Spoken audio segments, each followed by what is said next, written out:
une maman meurtrie.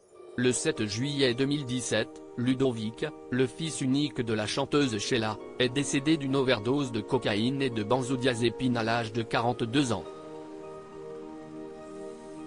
Un drame qui a été terriblement difficile à surmonter pour l'artiste de 77 ans.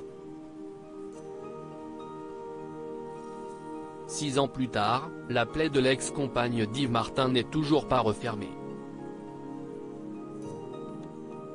En témoigne son post Instagram publié ce vendredi 7 juillet.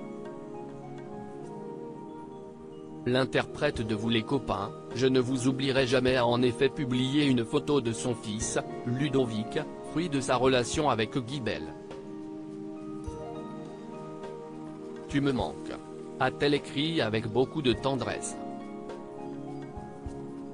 Sans surprise, les internautes se sont empressés de faire part de leur soutien dans l'espace des commentaires. Impossible d'imaginer la force nécessaire pour surmonter l'épreuve de perdre un enfant, a ainsi indiqué un utilisateur du célèbre réseau social, pendant qu'un autre a écrit « Une pensée pour Ludovic. Il veille sur vous, Sheila. Bon courage, je suis de tout cœur avec vous ». On retrouve également d'autres messages remplis de compassion tels que « Le plus difficile quand on est maman, c'est effectivement de perdre son enfant. Personne n'est prêt, pauvre Sheila, je suis de tout cœur avec vous » ou encore « Comme je te comprends, c'est très difficile de perdre un enfant.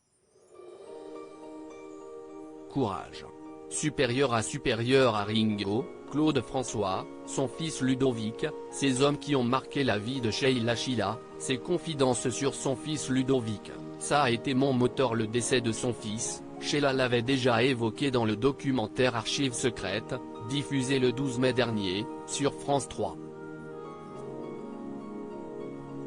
La chanteuse de 77 ans avait accepté de remonter le temps et de revenir sur leur relation fusionnelle.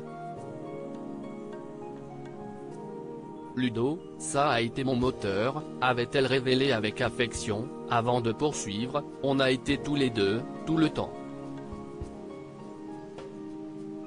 J'ai essayé de lui apprendre un maximum de choses. Avec de tels liens, Sheila a évidemment eu beaucoup de mal à accepter le décès du père de sa petite fille, Tara Rose. Je ne m'en remets pas, avait-elle confié avec pudeur à Gala, le 6 septembre 2022.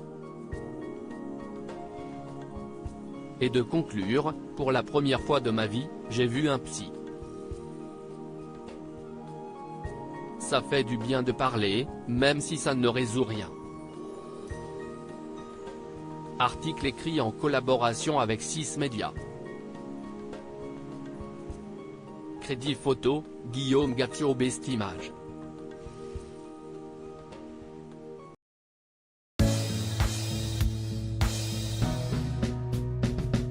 But there's all times through the rough times I